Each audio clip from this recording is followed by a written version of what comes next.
Welcome to The Dirt on Organic Farming, a podcast from the Organic Agronomy Training Service. Our aim is to bring skeptical agronomists and crop consultants into the organic conversation by analyzing 6 common criticisms and openly discussing the sometimes messy promise of the organic opportunity. The podcast format combines expert interviews with real-world examples to get beyond us versus them and towards a more informed understanding of organic agriculture. I'm Nate Powell-Palm. And I'm Mallory Krieger. We're the hosts of The Dirt on Organic Farming. I think that's one thing that keeps some conventional guys out is the transition, thinking they're going to lose a bunch of money during transition, and then when they get certified, the premiums won't be there. Right now, there's a lot of skepticism in the mindset of conventional farmers to transition into organic. They're concerned about weeds, they're concerned about fertility, they're concerned about markets. But a lot of guys just express the belief that they don't think they could do it. In this episode, no tools, no premiums. Organic transition is a trap.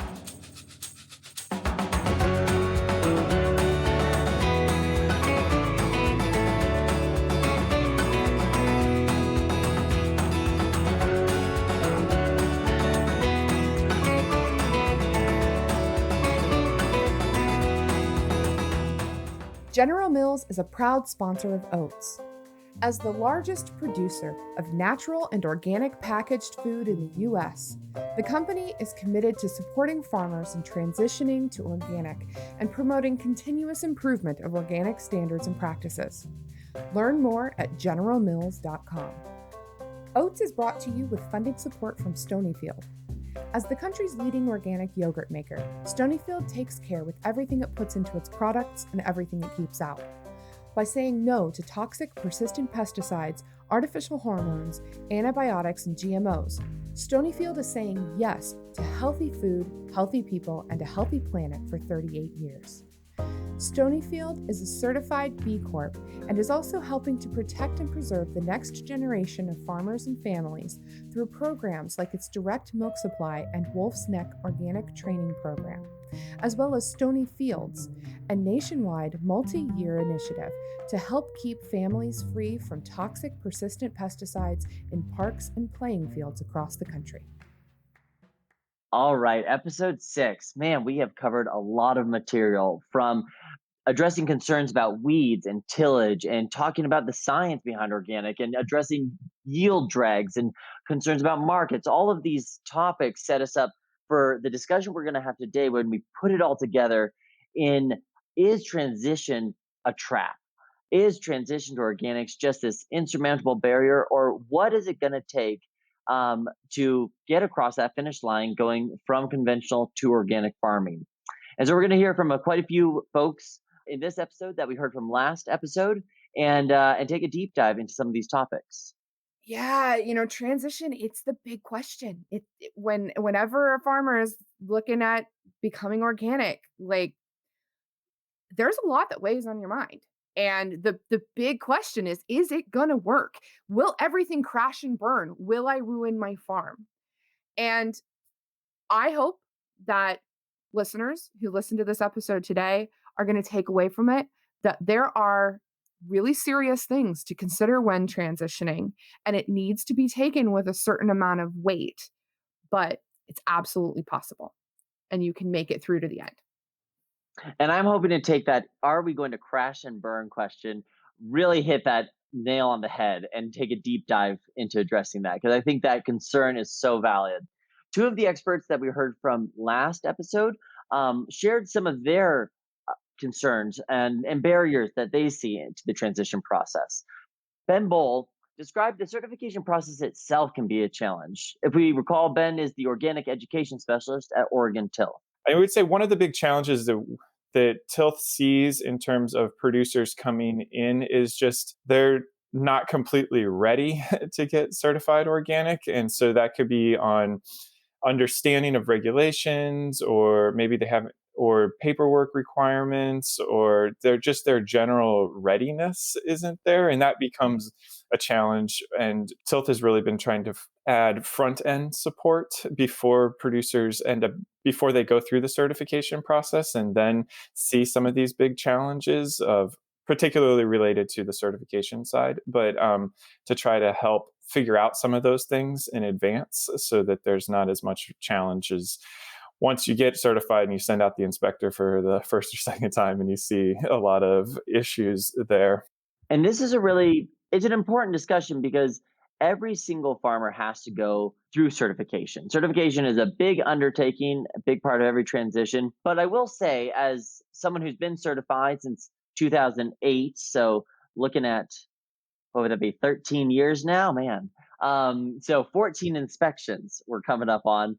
And once you get a rhythm and once you get used to a certifier, it does get easier. You do get a system and you get a comfortability that makes it so it's not such a daunting prospect. Ryan Koory from Mercaris, who joined us last episode, talked about how management style is a really important factor in transition. The one thing I always try to keep in mind when I think about organic, and especially when you talk about it relative to conventional, is, really all you're talking about is a farm management style.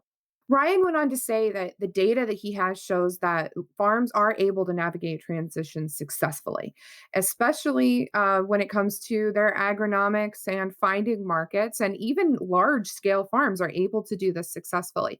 But the point that he was making is that one of the biggest challenges that any individual farmer has when they're going through transition is shifting their mindset.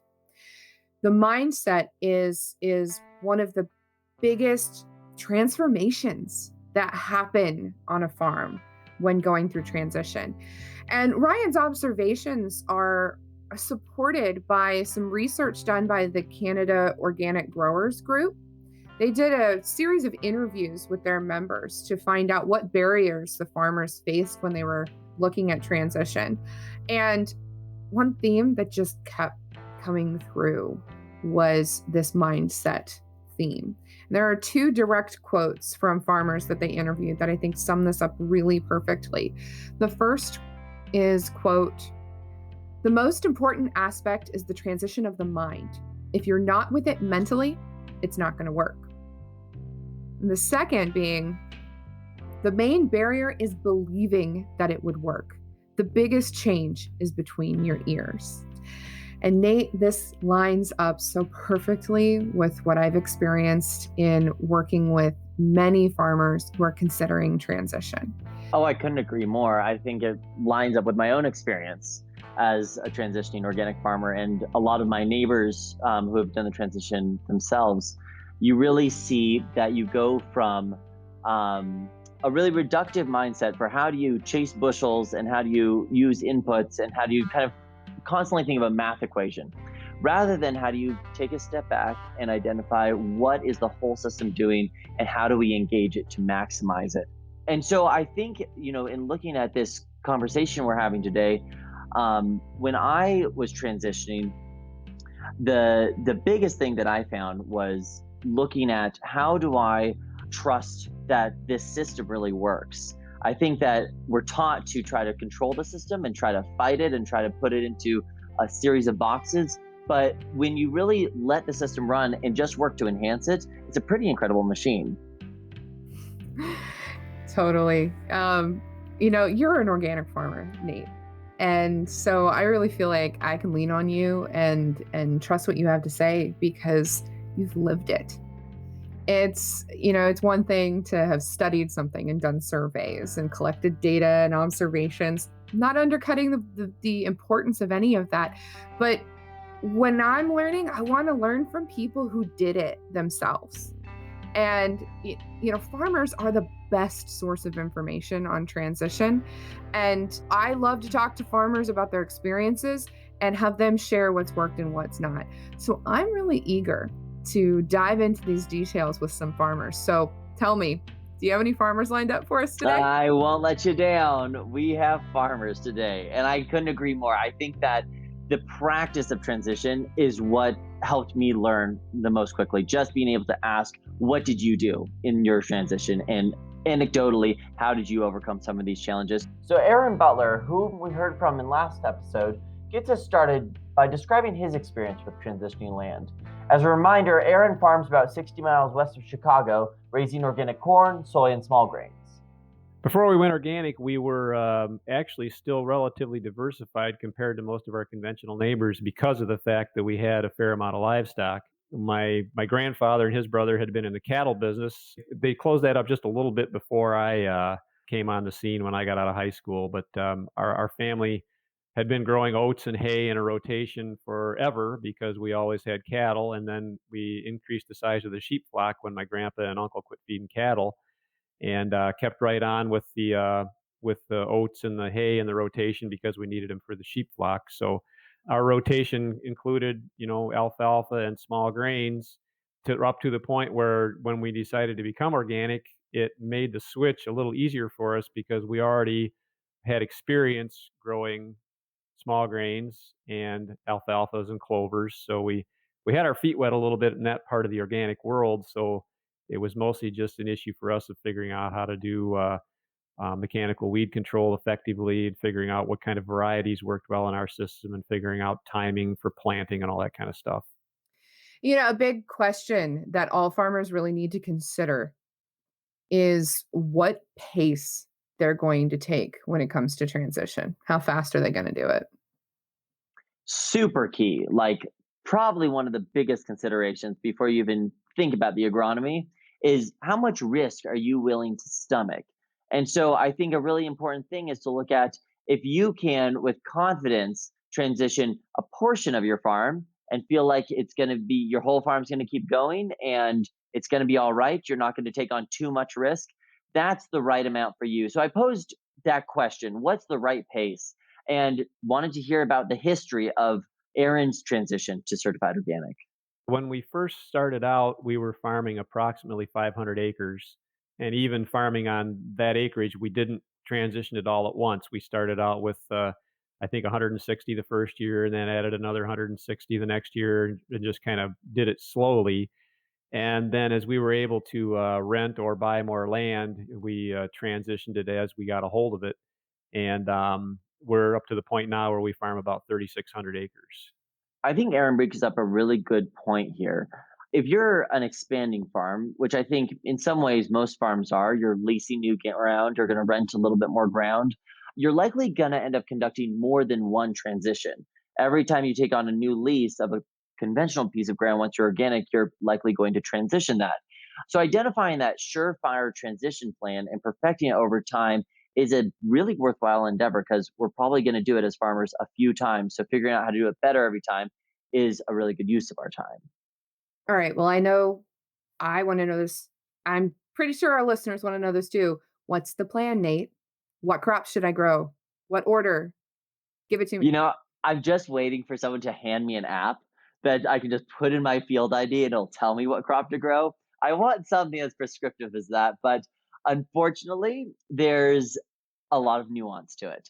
That being said, there are a lot of factors that go into these decisions. And so I wanted to hear from someone who's transitioned farm after farm over the last 20 years and done so successfully. So I threw the question to Aaron again to hear his answer. Well, every farm is different. It kind of depends on what crop it had on it the last year of conventional growth. Typically, around here, a lot of guys grow corn. There's a lot of corn grown in our part of the world. So a lot of the farms we come upon have had corn the previous year, and in that situation, we normally follow it with soybeans, our first year of transition. And then the second year of transition, we grow a small grain, either oats or wheat, and that that small grain crop is then followed by a cover crop. And the cover crop, of course, is the key to making an organic system work, is you have to implement cover crops in your rotation some way or another. And that year we have cover crops, small grains and cover crops, gives us the opportunity to do some soil testing, see what kind of shape the farm is in.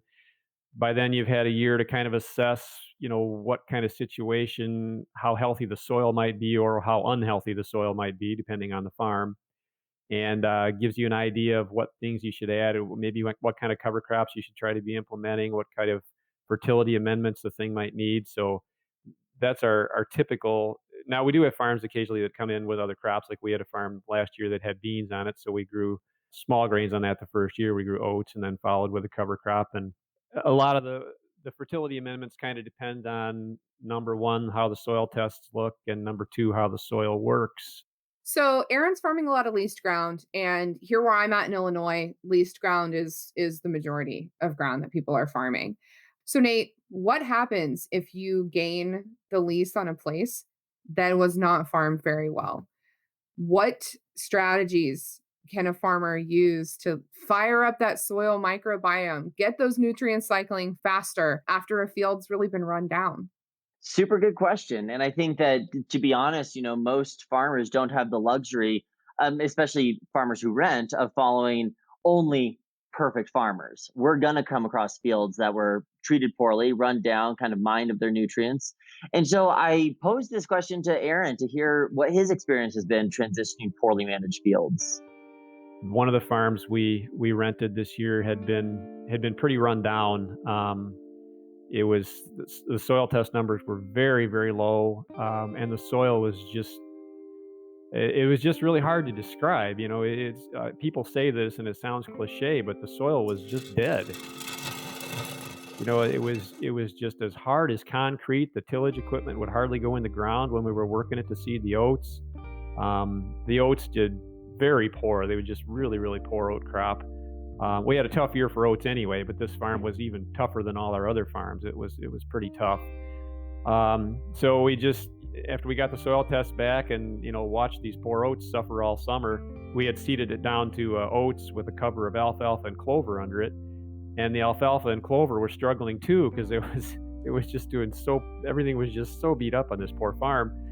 So we worked the alfalfa and clover in after we got the oats off, and we spread just a boatload of compost and chicken manure and limestone. We just addressed it with everything we could possibly think of to try to help this poor farm out, and seeded it back down to more cover crops to try to get them to give it a good shot in the arm. It had a real good cover of oats, and what did we put on there? Oats and sun hemp and radishes for fall growth.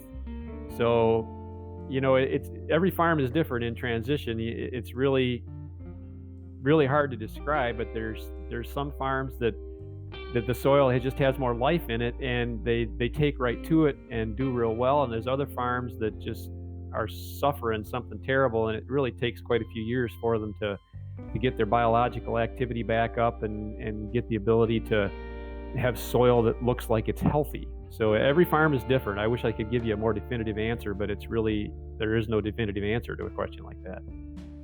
So the way Aaron describes these fields, I think as an organic farmer, I really see bright lights and music on the one description of healthy fields, and I see just this money pit and stress on unhealthy fields. Because when you talk about going organic, what you're really talking about is engaging with a living soil, a soil that actually makes its own nitrogen, a soil that is cycling nutrients and bringing all of these natural resources to build a great crop, versus just being a growing medium. It's not just sand that you put nutrients on and try to pop a seed in. But Mallory, I'd be interested in your assessment and what your take on farmers transitioning from not just seeing their soil as this medium to be manipulated, but as this real living organism, this asset that itself pays dividends. Yeah, I work with a lot of grazers, and a lot of times they'll say, I'm not a cow farmer, I'm a grass farmer. And that analogy holds true for grain farmers. When you're an organic grain farmer, you're not a grain farmer, you're a soil farmer.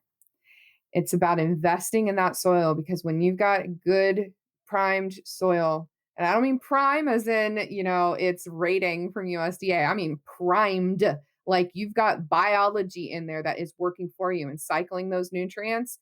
Those soils give back to you as a farmer. They provide you with resilience in times of drought and in times of excess water. And this transition period is a time where you can invest and build that soil so that it's paying off for you when you have achieved certification and you're able to capture that premium. So rather than thinking about just trying to grow corn and soybeans throughout transition, think about making that investment in the soil, because it's going to make your life easier once you get to be organic.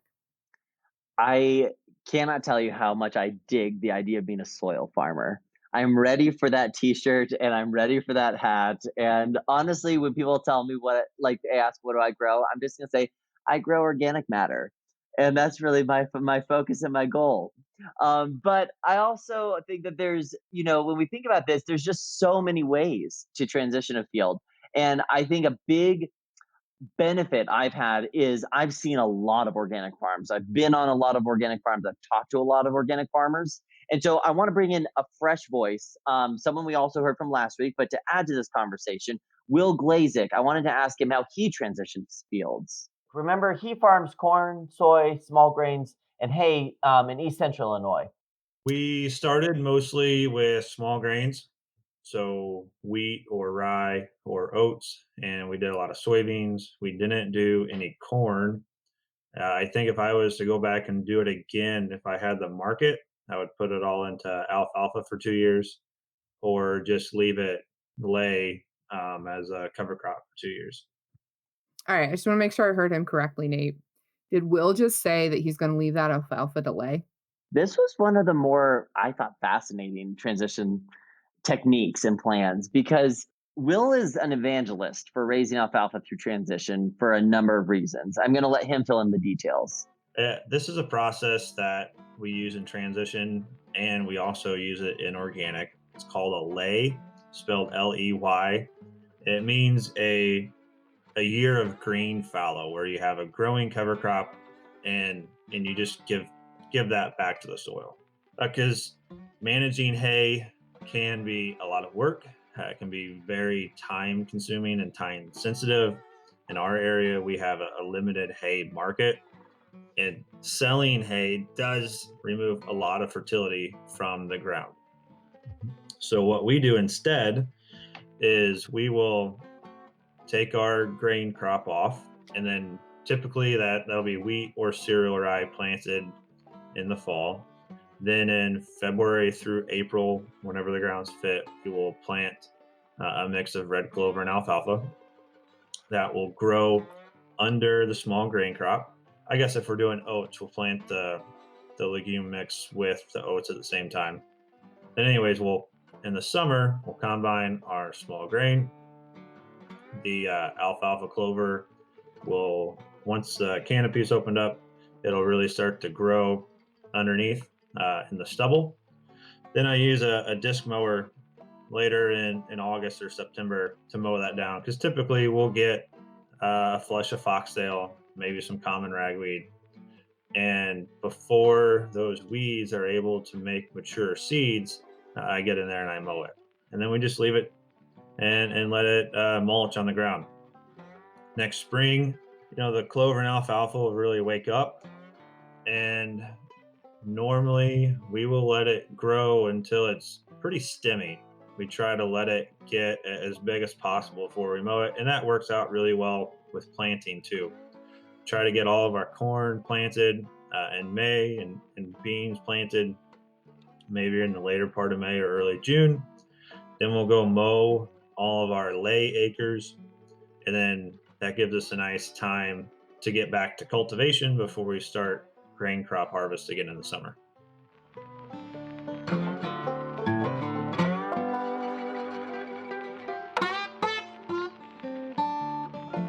Okay, so I just want to pause here and I want to bounce some things off you, Mallory. In my experience, when I'm discussing transition with farmers, on the whole, when they're devising their transition strategy, usually the first place they go in their thought process is how do they get some sort of premium in that transitional period? How do they raise maybe a value added non GMO corn that they can get a little bit of a premium? It's not organic, but they're feeling like they're getting something to compensate for that yield loss. Have you heard similar scenarios? Yeah, I hear from a lot of farmers considering transition that they're looking for ways that they can start to get premiums earlier, that they want to be incentivized to like put their time and energy into that 36-month transition. But I kind of push back on that a little bit. As we talked about before, we heard from Will, the transition is a time for investment. It's a time for banking nutrients and growing organic matter so that once you have that organic certificate at the end of the 36-month transition, you've got a system that has been charged up and primed and ready to go so that you can pull that premium off of really healthy, amazing cash crops. So when you're looking at a soil that's been mined for years, you got to put in the time and the investment to bring it back around. And when Will's talking about his lay acres, I think of it as growing your inputs, that it's not a waste, it's not lost profit. It's it's an investment in your inputs and your fertility and your organic matter so that you're heavy feeding cash crops that are expensive and don't perform well during transition. They are held off until you get that certificate so that those heavy feeding cash crops have something to eat. They have something to feed off of, and then you're making bank. And I think that really aligns with this idea of transitioning the mindset. When you're thinking about, okay, I'm going to normally pay for fertilizer, that's just a line item on my spreadsheet that I'm going to have to pay out each year. When you just replace that with, I'm going to grow that fertilizer, I'm going to think of it as an expense, but it's an expense I'm expecting to get a return on.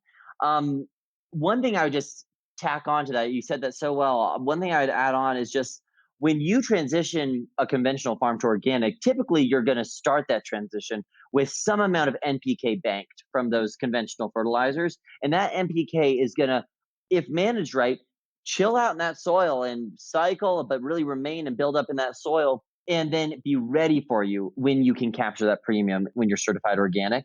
So I'd say trying to bank as much of that in preparation for that real premium, that first year certified organic corn where you're really going to make your best money.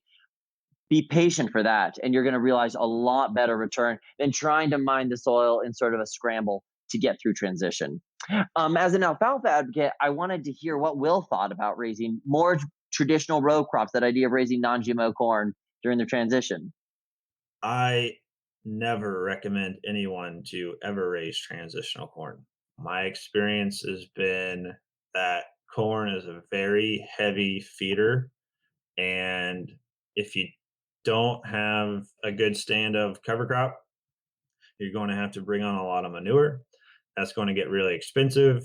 Conventional corn prices aren't high enough to make it profitable. So you're going to have a lot of expense. Your yields are going to be low, and you're going to sell it cheap.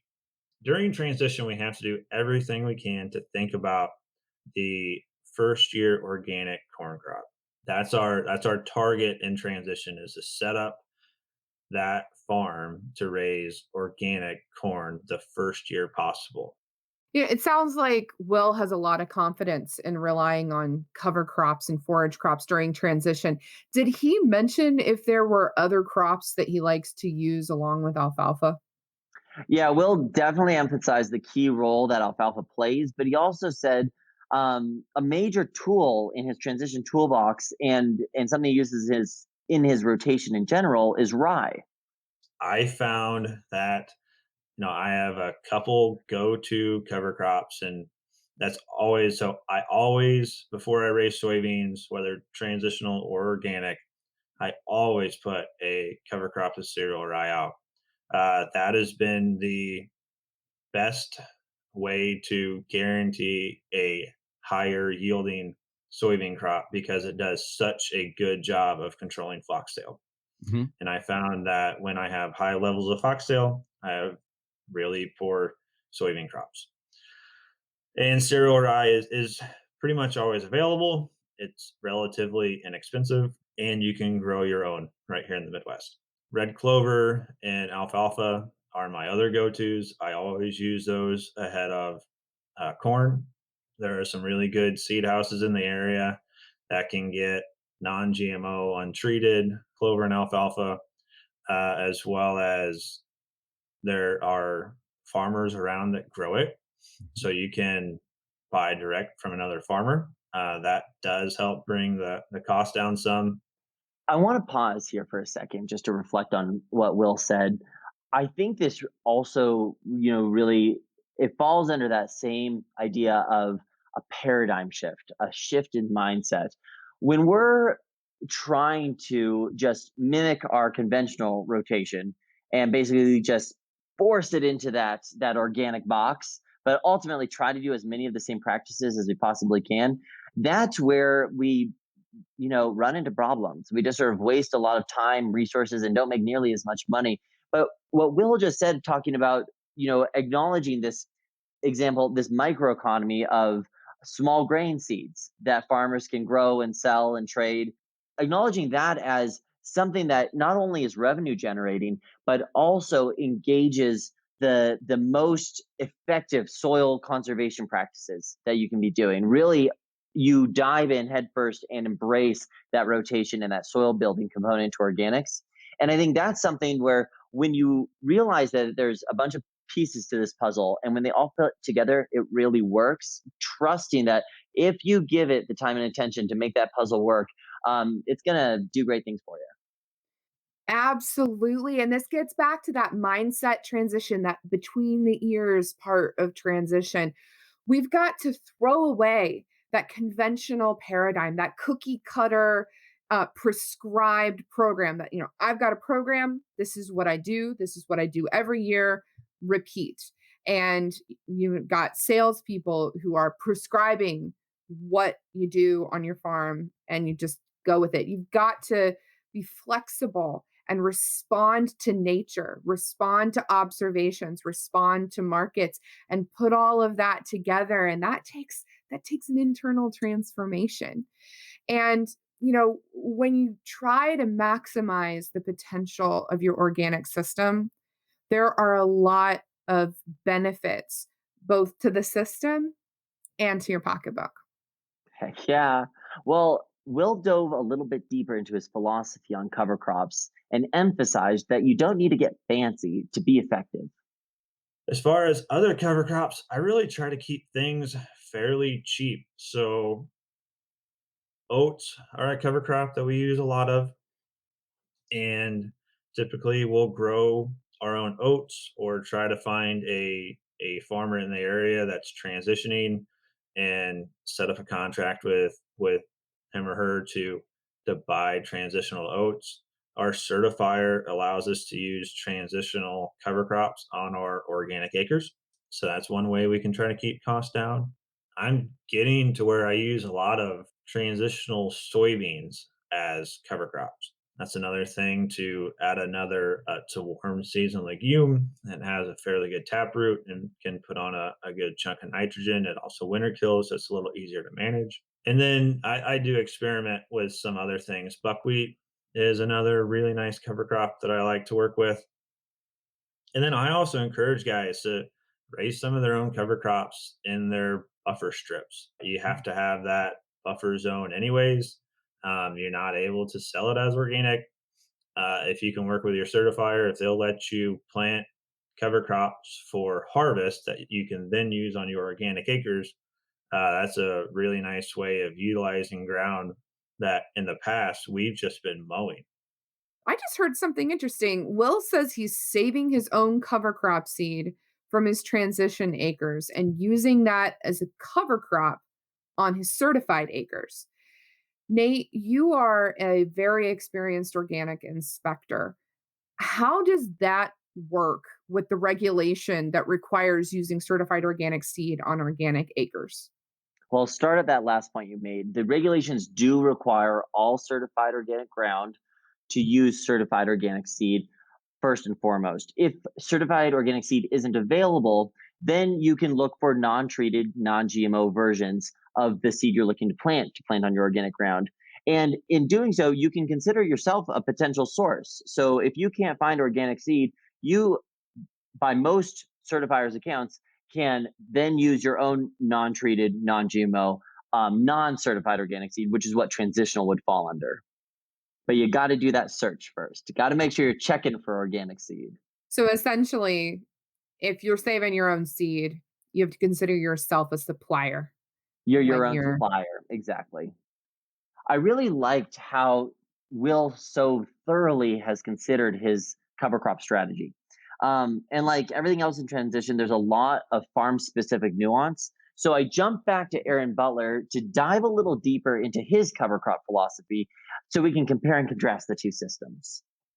We do cover crops a couple of different ways. We do, as I said earlier, with this other farm the new farm we acquired last year, we put on alfalfa and clover with the oats in the spring. And typically, if we have a good stand, we'll leave that clover and alfalfa grow through the summer and terminate that in the fall. The fall termination never kills 100% of it. It kills about 80% of it. So you wind up with about a 20% stand in the spring, which is thin enough around this part of the world that it's easy to finish or easy to kill off with a finishing tool rather than a primary tillage tool. So you can go in there with a field cultivator and work that a couple times and take care of your alfalfa and clover. So those crops, alfalfas and clovers, we typically terminate in the fall. We've started doing more summer seeded cover crops. So we'll plant our oats or wheat and not put anything under that small grain. When the small grain comes off in the summer, we will work the ground, put on some fertility amendments, and then seed our cover crops in the summer. And we've used a few different crops for that. Oats work fabulous for a cover crop in the summer. They're our good old standby. Field peas work really good along with the oats. Radishes work really nice. Tillage radishes accompanied with the oats and the peas. Last year we tried some sun hemp. Didn't have very good luck with that. I think I did a couple things wrong. I think it was a little too dry when we seeded it, and I don't think it competes real well with other cover crop species. So we're still experimenting with sun hemp a little bit. But oats, radishes, and peas have been our mainstays for summer seeded crops. And then those three crops in this part of the world, they all winter kill. So once you seed them, they get a real nice growth to them, and then Mother Nature takes care of terminating them for you. In the spring, you're all ready to go. It sounds like Aaron's take on cover crops is that your cover crop year is an opportunity to experiment. Exactly. I just don't get why people don't love cover crop years more. They think of it as this thing you have to get through, but I think of it as like your best information gathering period where you're saying, okay, I'm going to terminate this crop probably anyway. And so I'm not going to take it to seed, but let's try something else. I might be, really normally I'm going to be growing corn, soybeans, and wheat. But maybe I want to just try out yellow peas this year. It's a potential cash crop. I'm probably just going to take it to flowering and then terminate it. But I think when we think about all of the opportunities that we have for experimentation and to really learn, the cover crop year is something that we just don't want to dismiss.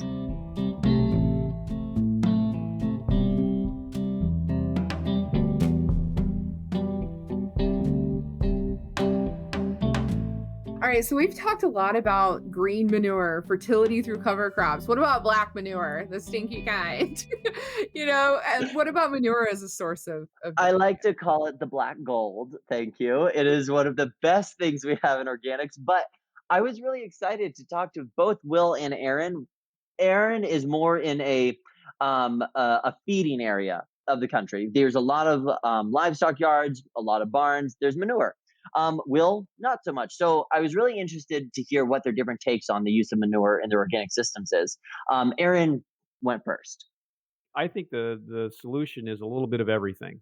If you kind of look at Mother Nature and the way she farms, that's the way she does it. A little bit of everything. She doesn't use all one thing to make things work. There's always a whole bunch of different stuff in the mix.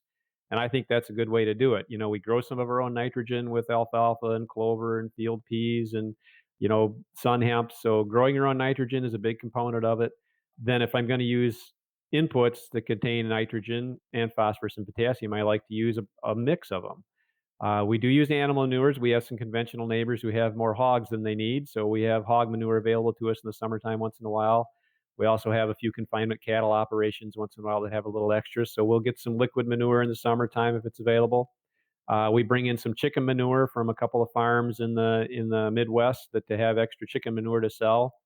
And we also get some compost from some municipal composting sites. We're close enough to Chicago in the suburbs that there's a few that make compost in the area, and we bring out compost and apply that on some of our farms too. So it's a mix of a lot of different stuff. Cover crops are the main one. If you don't have access to a whole bunch of other stuff, other inputs that you can affordably get a hold of, cover crops are a huge, huge part of the puzzle.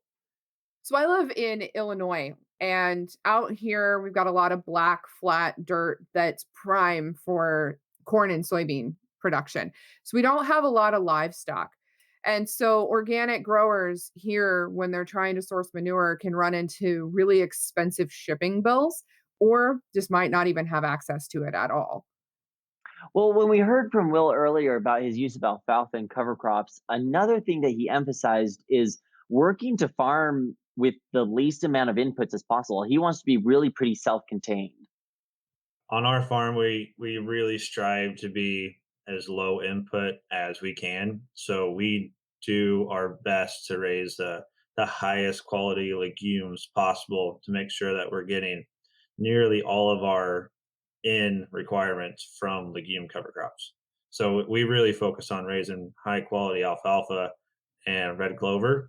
And rather than taking that off for hay, we use it as fertility for the soil. So we'll just keep it mowed down to keep the weeds out of it. We'll let it decompose and get back.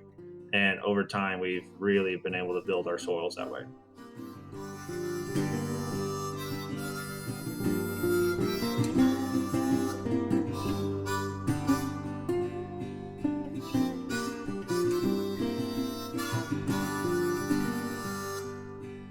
Aaron and Will have some really great strategies for transitioning their farms.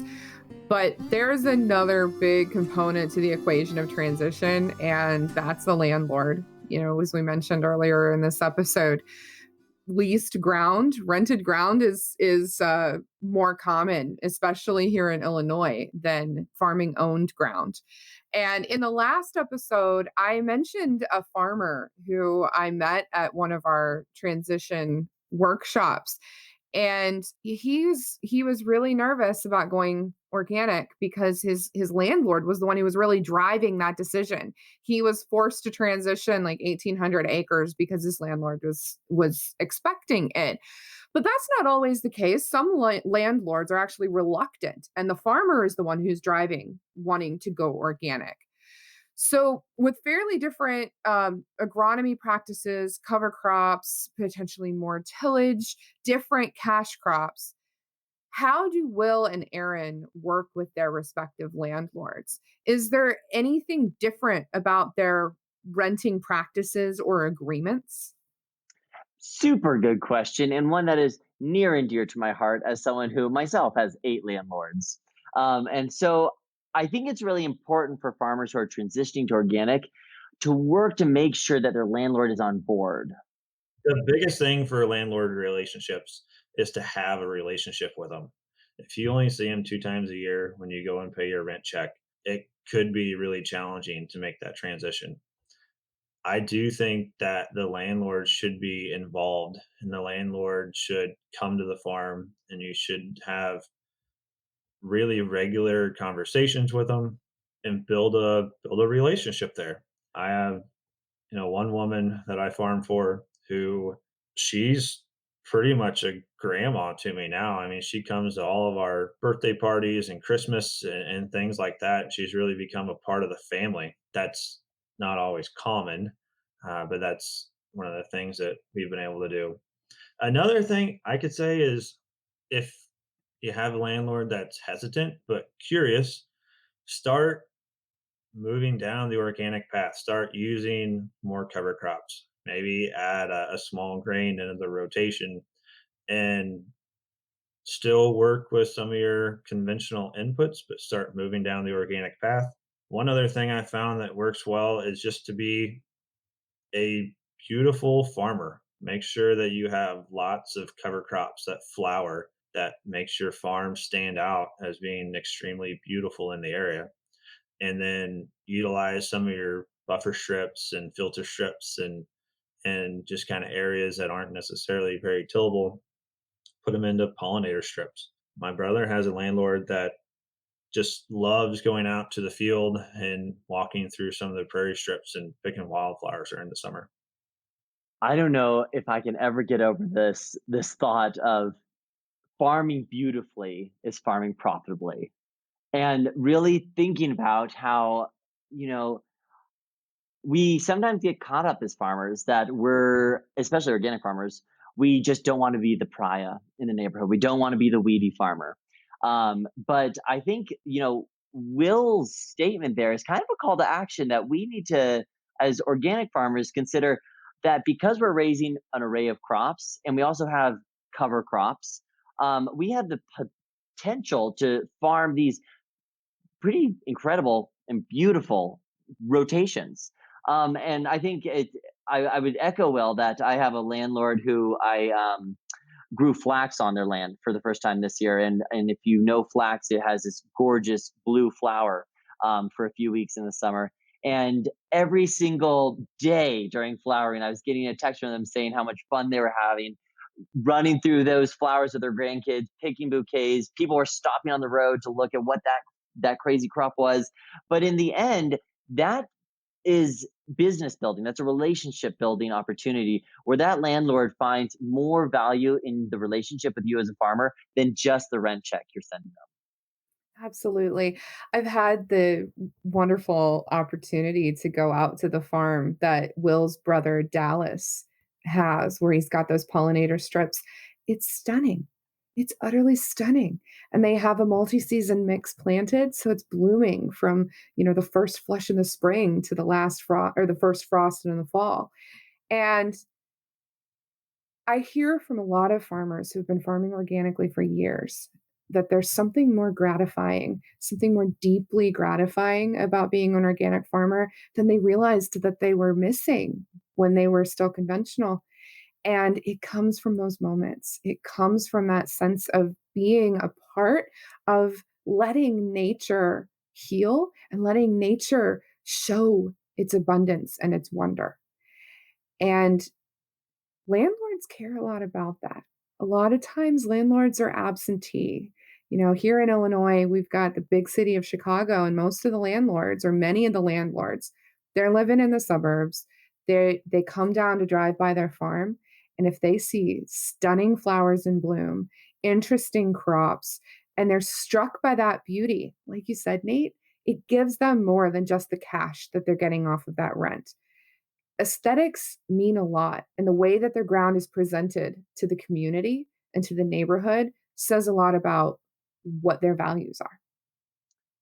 Well, I was wondering if it's just Dallas and Wills in my experience, or if this is an experience of other farmers. So I tossed this question to Aaron, and he pointed out that as he got established in organics, oftentimes landlords were coming to him wanting him to rent their ground.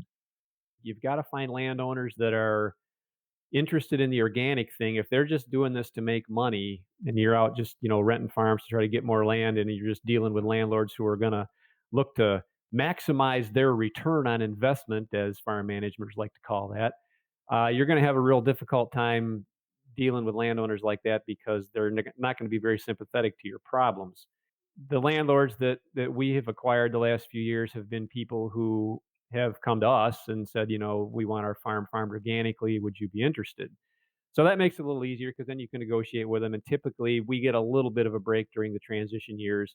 Probably not as much as we should because some of these farms are in pretty tough shape. But I still view it as a long term investment and a relationship. The people that have come to us are local folks who are families that own farmland. It's not investors from overseas who are looking to maximize returns. It's local people looking to develop a relationship with another local dude. So I kind of enjoy the opportunity to get to build relationships with families like that are local families. So we bite the bullet during transition and spend a lot of money, invest a lot of money in fixing farms up to get them to where we think they can be profitable in the future.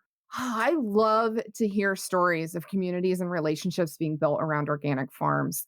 But organic farming is a business. It's full of relationships and community building, but it's business. And in business, you need a lease. If you're renting acres, you want to get that written down. Here in Illinois, annual leases are really common, and that can be challenging for farmers to be able to make the investments that they need to make in an organic system where you're thinking multiple years out and not just on an annual cycle. Absolutely. And Will actually shared some thoughts on lease structures for organic farms. As far as lease structure goes, I've seen a couple different options. Typically, you'll want to set up your farm into a long-term lease. I normally say a 5-year lease minimum to get through transition and then 2 years of organic. I've seen farms go from cash rent to share crop, and that does work really well. I've also seen lease structures go from a straight cash rent to a flexible cash rent where it's a discounted base rate, and then they set a threshold. Then it's like a premiums paid if the net income is over a certain threshold. And one interesting thing that I would say I haven't heard as much is that Aaron, unlike Will, actually prefers shorter term leases. We don't really have really long-term leases with anybody. The longest lease we have is 3 years, I think. But I have a lot of year-to-year leases with landlords that I have long-term relationships with just because markets fluctuate so much and so fast in these days that I don't like the risk of being locked into a 4-year lease, if prices crash, and at the same time, I don't like my landlord being locked into a 4-year lease if prices go through the roof. I wanna be able to offer them a little more rent too, just to try to make it a little fairer for them. So, I have a lot of land that's just year-to-year leases, which has been working out pretty well. That's an interesting perspective that Aaron raises. More commonly, I come across farmers who are feeling like they're not able to get long enough leases to feel secure in being able to make some of the investments that are required, especially with a 3-year transition. If you only have a 3-year lease, then there's the chance that you make it through the end of transition and you don't have the ground to realize the return on that investment. So to a certain extent, I respectfully disagree with Aaron's perspective. I advise new organic farmers to get up to a 5-year lease if they're able to, because that allows them to be able to access things like funds from Equip if they're wanting to put in fencing to have a rotational grazing system along with their crops. So there's some opportunities that can be lost with having shorter leases. Another eventuality that is common and increasing in frequency is that many landlords are, at the end of their life and potentially may pass on while you are the tenant on the land, and so there would be an estate process that would need to happen. And so, in the event that a landlord does pass away, it's important to have a lease that protects your investment going forward. Even if you have an excellent relationship with that family, it's important to have it written down. So Nate, back in episode 4, we had the general theme that organic is going to require more labor, and there's more tractor driving, and it's reasonable to expect that a farmer will drive over that field for more time when they're organic than they would conventional. Did Aaron have any thoughts on that labor question?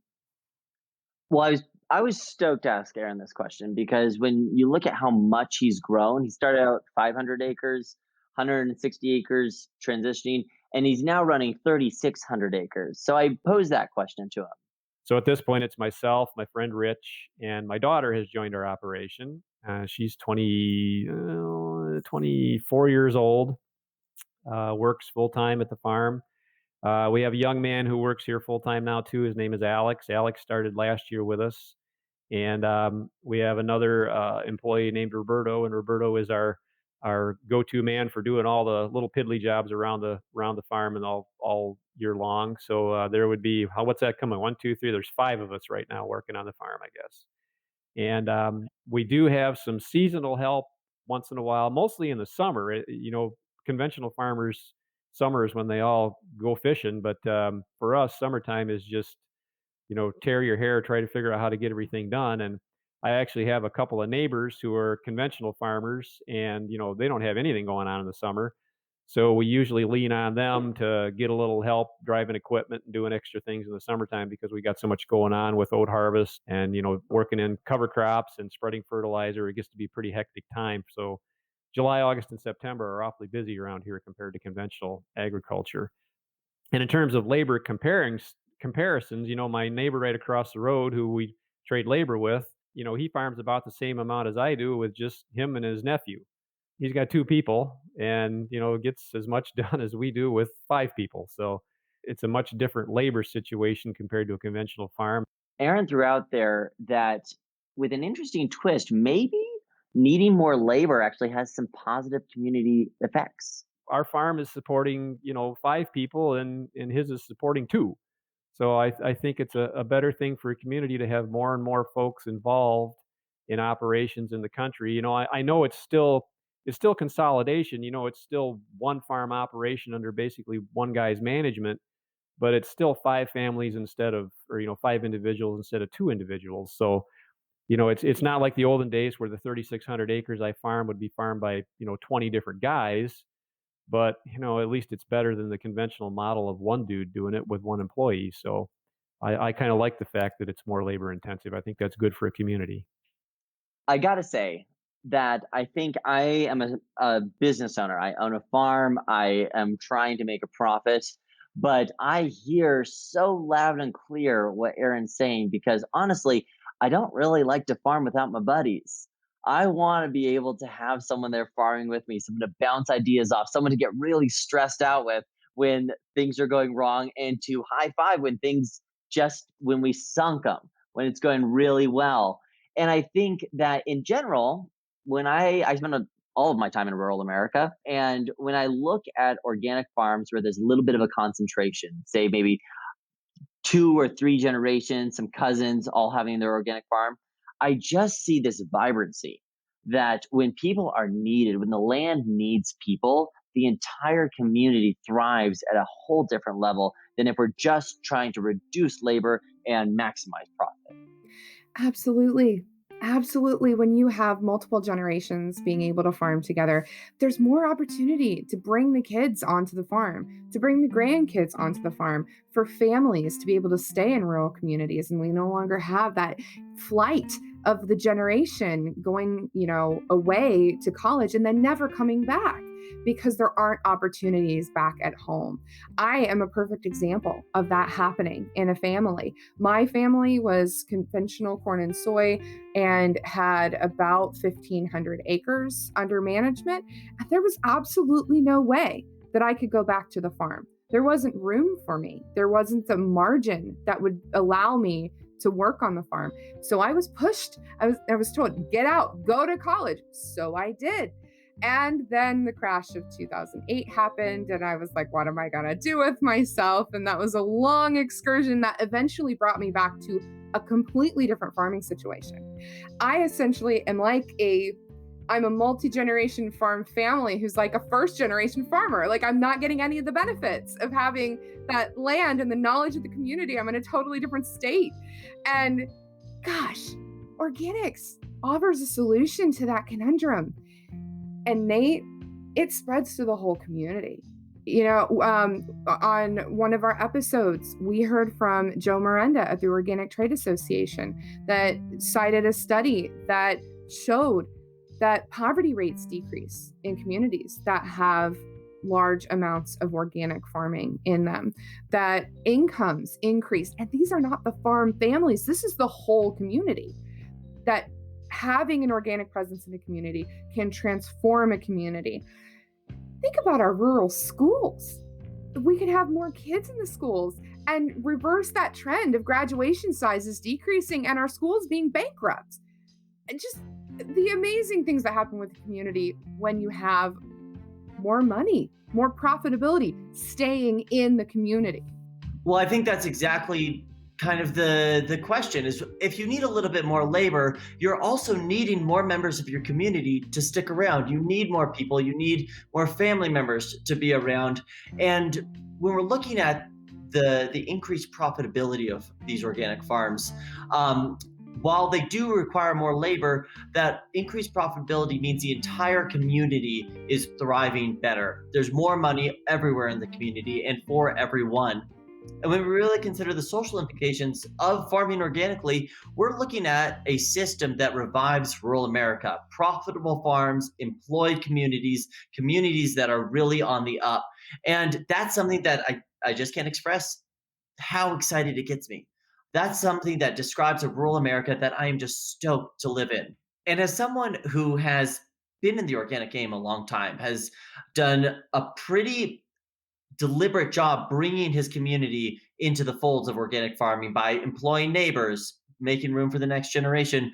I think Aaron has some really interesting thoughts on where he sees organic headed.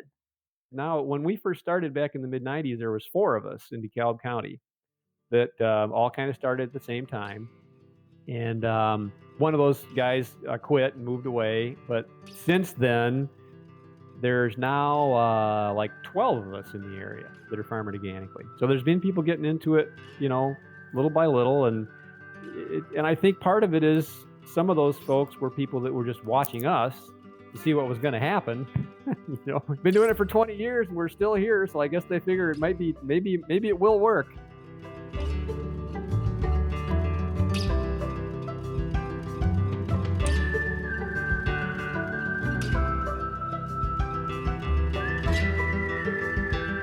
Hearing from these farmers who have lived transition and lived being certified organic, it's just such a testament to how realistic and how possible transitioning to organic is.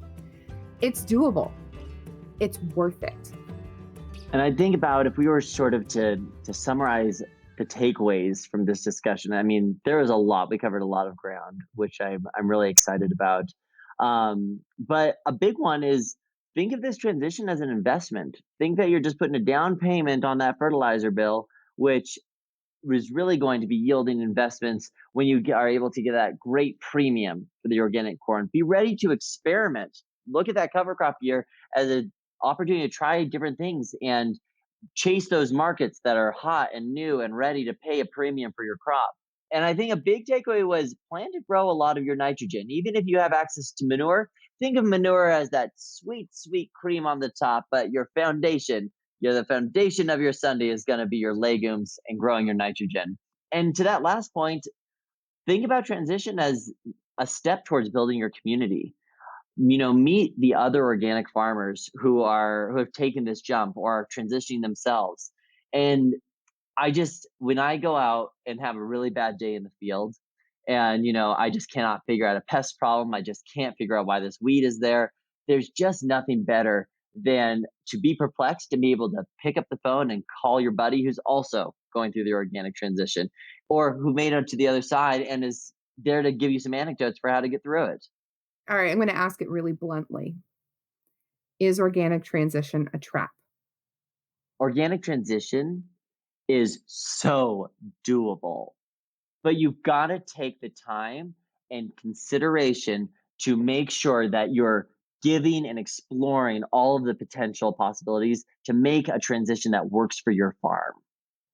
If you could change one thing about your experience transitioning to organic, Nate, what would it be? I think I might have had a different experience if I had had access to well-trained, organic, positive, enthusiastic advisors. If there was some group of agronomists or an agronomist that I could just call up who was familiar with my area, but who is also really rooting for organics and able to say, yeah, there's all these nuanced, complicated scenarios we can work out. Let's come up with some. I think it would have been a much less steep learning curve. And my learning curve was all trial and error, really. And so I would have had less error and a little bit more success in getting to that other side. Hear, hear. Technical assistance and advice is so easily accessed on the conventional side. It's everywhere. There are so many learned people who have a stake in what each farmer is doing and are there to back them up, to scout the field, to tell them how to fix it, give them a prescription. We don't have that in organic yet, and we need it. We absolutely need it.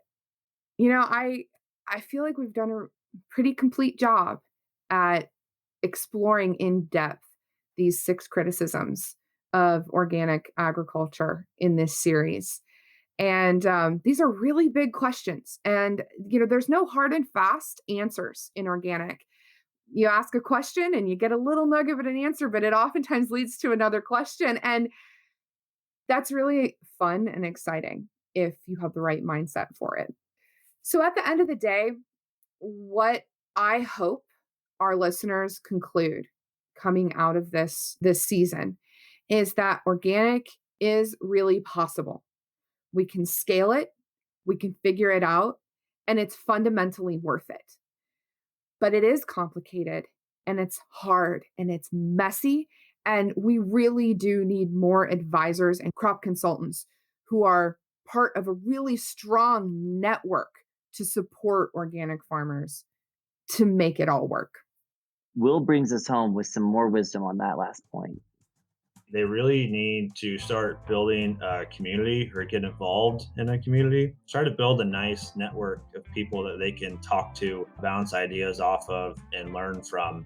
That is really going to help you the most, more than any tillage tool, more than any market, is to have a network when you're transitioning into organic.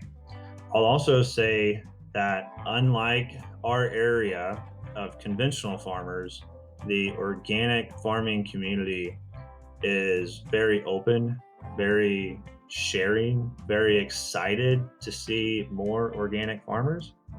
So if you currently have rough relationships with your conventional neighbors, and if your area is a high compete rent area, getting that network of people that you can talk to and rely on and get counsel from is going to be very uplifting.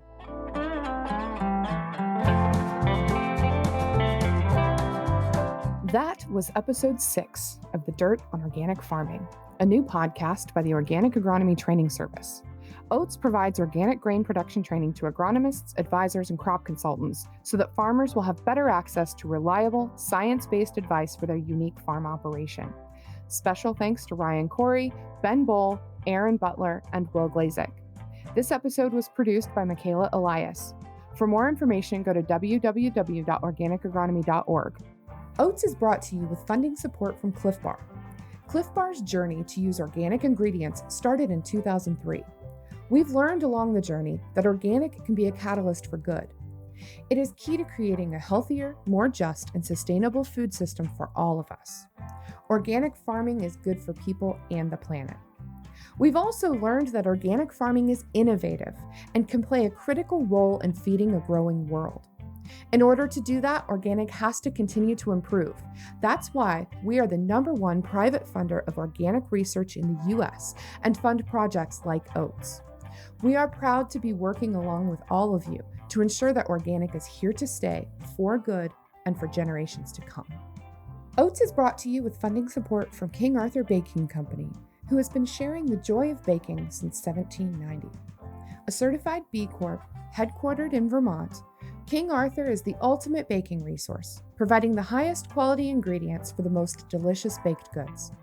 As a 100% employee-owned baking company, we believe in the power of baking to make a difference for our employee owners, the larger baking community, and the planet. We strive to be a force for good in all that we do, from cultivating a workplace that embraces differences and prioritizes trust, to teaching children across the country how to bake bread from scratch, to partnering with farmers and suppliers who share our vision for a greener planet. Oats is a programmatically independent consortium that is fiscally sponsored by the Organic Trade Association. OTA serves as an anchor funder for Oats through its industry-invested Grow Organic Research, Promotion, and Education program. Grow Organic's Technical Assistance Program area seeks to meet goals of scalability, regional, and production system diversity in technical assistance for organic and transitioning farmers nationwide. Top donors to the Grow Organic Technical Assistance Program area help make Oats possible. Thank you to General Mills, Cliff Bar, Stonyfield, King Arthur Baking Company, and Organic Valley. I'm Mallory Krieger. And I'm Nate Powell-Palm. Till next time, thanks for listening.